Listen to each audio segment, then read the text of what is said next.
They came not with drums, but with drones, not with treaties in hand, but with footprints of conquest masked as peace. The soil remembers. Long after treaties are signed in ink that dries before truth is spoken, the ancestors whisper through the baobab roots and cracked calabashes, we are still occupied. They told us Africom would bring peace, but peace doesn't ride in armored convoys. It does not hum through surveillance drones mapping our rivers. It does not drill where ancestors were buried, nor does it cloak its eyes with night vision while our mothers fetch water in silence. No, this is not peace. It is a patient war dressed in protocol and camouflage. I do not come to you with polished grammar or the decorum of diplomats. I come from the red earth of Bobo-Dioulasso, from the markets of Ouagadougou, from the streets where boys learn too early that foreign boots don't march for freedom. They march to manage the chaos they helped create. Africom is a name they whisper in briefings, but never translate into truth. It is the armed wing of stability, a coded term meaning strategic access to our soil. They plant their bases like seeds but reap only control. And they call it cooperation. But I ask you, when the lion lies down with the hunter, whose version of peace is being preserved? They flood our governments with advisors, their embassies with generals, their airports with equipment marked humanitarian, though nothing about their gaze feels human. And always, they point to threats they themselves inflamed. They speak of terrorism, but offer weapons, not water. Satellites, not schools. How do you tell a child in Timbuktu that the drone above her head is a protector, when it hums louder than her dreams and buzzes with the power of foreign command? Africom is the IMF with bullets. It is financial occupation rebranded in fatigues. Where the IMF disarms economies, Africom disarms nations. And when both fail, they install new friends in old suits and call it democracy. They say we must build capacity. But our capacity lies dormant not for lack of will, but under weight of their orchestration. They teach us to chase aid like it's oxygen, yet call it growth when we breathe without their loans. They arrive as allies but maneuver like occupiers. They do not ask for permission. They broker it through fragile presidents and foreign-sponsored parliaments. And when we protest, they call it instability. When we resist, they call it insurgency. When we dream, they call it radicalism. But the ancestors are awake now. The silence has betrayed us long enough. This is not the age of waiting. It is the age of reckoning. Let the generals return to their bunkers. Let the spies melt back into their consulates. For the land does not forget, nor do the people who walk it barefoot free and watching. They shackled our grandfathers with chains of iron. Today they shackle our children with chains of interest. They replaced the colonizer's whip with the lender's pen and called it development. They said we were partners in reform, but what they gave us were blueprints of subservience. The IMF smiles in suits while tightening the noose through budget ceilings and structural readjustments. They force us to privatize what our ancestors once protected with blood. Water becomes a commodity. Schools become business. Hospitals become contracts. And we are left to pay for our own dispossession, plus interest. The debts are numbers written in foreign digits, but their weight is measured in broken maternity wards, in schools without chalk, in villages where the only bank is the funeral home. Every loan comes with an advisor. Every disbursement with a condition. They say it is aid, but aid that demands your silence is not a gift. It is blackmail wrapped in Western grammar. We are told to slash subsidies, even as CEOs in Geneva sip wine from vineyards grown on our stolen land. Our cocoa fills their chocolate aisles, yet our farmers feed their children with Gary and apology. They say we must integrate into the global economy. But what does it mean to integrate into a system designed to extract? Our gold feeds markets we will never visit. Our coltan-powered devices we cannot afford. Our crude oil flows towards stock exchanges while our generators cough in the night. We bleed in clinics with no gauze while the consultants write prescriptions priced in consultancy fees. Our leaders borrow to build roads, but whose trucks ride them? Whose exports cross them? They borrow to build airports, but whose jets land? Not the barefoot girl from Sokoto who dreams in code. Not the seamstress in Kinshasa who stitches futures with her hands. They want us chained with their USD in cash while they wire their futures through blockchain. We are playing chess on a tilted board. They move queens and rooks while we beg to keep pawns alive. And when we question the rules, they send in experts, men who've never known a drought, never stood in a food queue, never heard a mother cry because the clinic had no saline. They auction our debt on Wall Street like livestock. AAA ratings for those who obey, junk status for those who resist. But Africa is not junk. Africa is not debt. Africa is not a balance sheet waiting for signature. We are tired of interest rates tied to instability they manufacture. We are tired of fiscal policies that speak French, but do not feed Fula children. We are tired of budgets approved by foreign eyes while our people count coins in silence.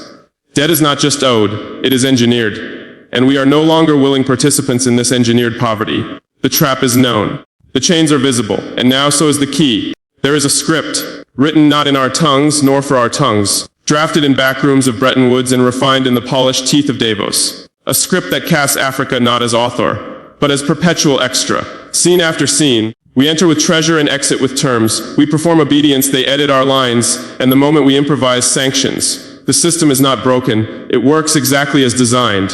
A good actor learns the lines. A free one burns the script, they say trade is open. But tariffs close our futures, they say credit is available. But the fine print reads like a colonial pact, they measure our progress in indexes drawn in London. As if London ever wept for Lagos. Who gave the G7 the power to define development? Who crowned the World Bank priest of growth? Who decided that Fitch and Moody's should sit as judge and executioner over a continent they never understood? They rate us junk, then raise our premiums. They fund NGOs with smiling logos, while draining our ministries of dignity. And when one of us rises, when a Sankara speaks, when a Nkrumah dreams, when a Traoré defies, there is a coup, always a coup, led not by our people, but by instructions encrypted through embassies, offshore accounts, and staged unrest. Then they say we are unstable, they say our democracies are fragile.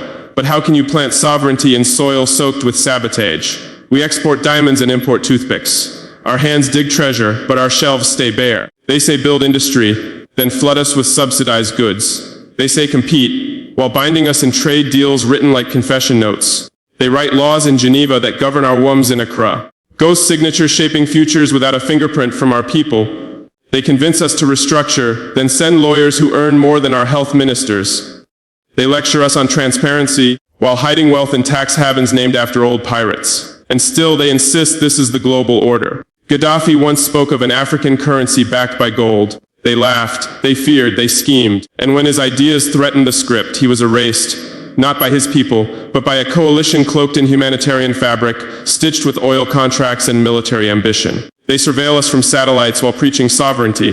They fly drones over our borders, then warn us about migration. They destabilize, then deploy Africom. They prescribe pain, then sell the cure. But Africa is waking. The lights may still flicker in some villages, but the fire is lit.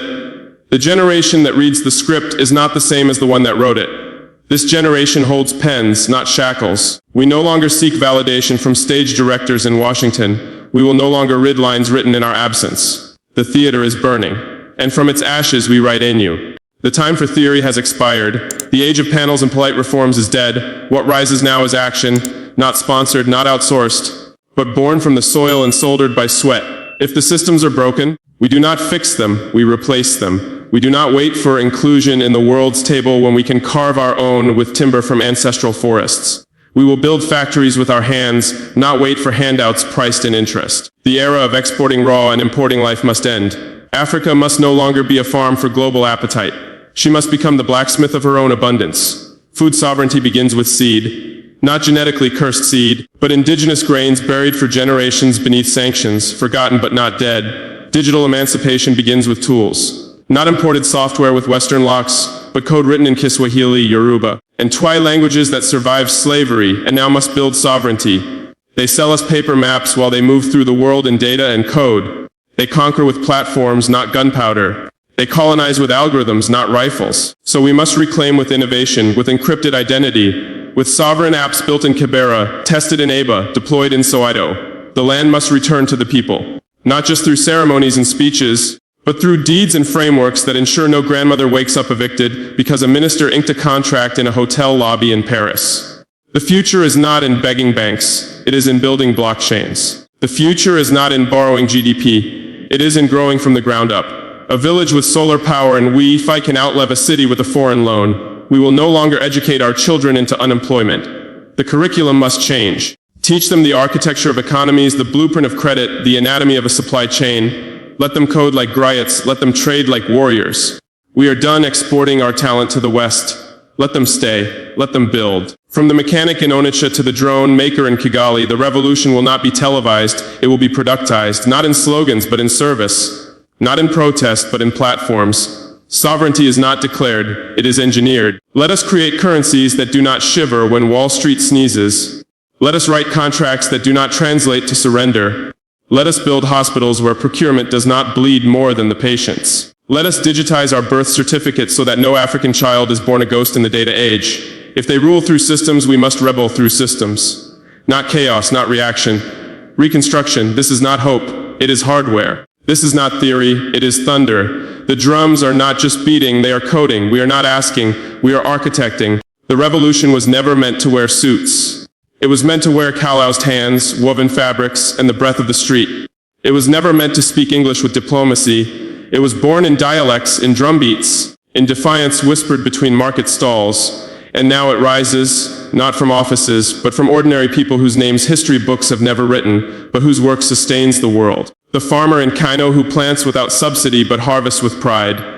The seamstress in Lusaka whose thread carries more dignity than any foreign ribbon. The midwife in Kudogo who delivers life without gloves, but with ancestral strength. These are not the poor. These are not the unbanked. These are the sovereign. From township to township, we are seeing it, quiet revolutions coded into commerce. The young woman in Cape Coast selling handmade soap through WhatsApp, bypassing legacy supply chains. The mechanic in Ibadan using 3D printing to replicate imported parts. The coder in Kigali who doesn't just debug apps, he debugs the future. We have been lied to, told that dignity comes from compliance. That power flows downward from office towers and leather seats. But no, it flows upward. From the soil, from the socket, from the street. Real governance begins where the people are, not where the flags are flown. We must no longer wait for policies that serve us. We must build systems that cannot ignore us. The village is not backward. It is the blueprint. It is where decisions are communal, not corporate. Where leadership is earned, not bought. And where power is shared, not hoarded. Our lands are sacred, but our deeds are missing.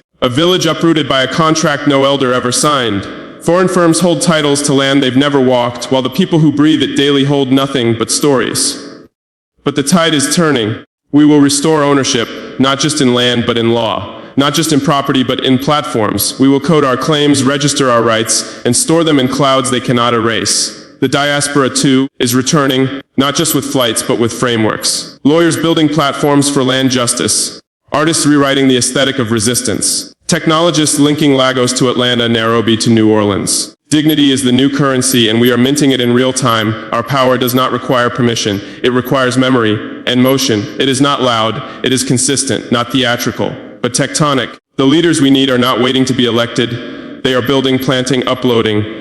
They are the ones who say no with quiet eyes and yes with calloused hands. This is the era where revolutions wear tool belts and Wi-Fi routers. Where freedom is not granted, but coded, harvested, stitched, forged. The people are not rising. The people have risen.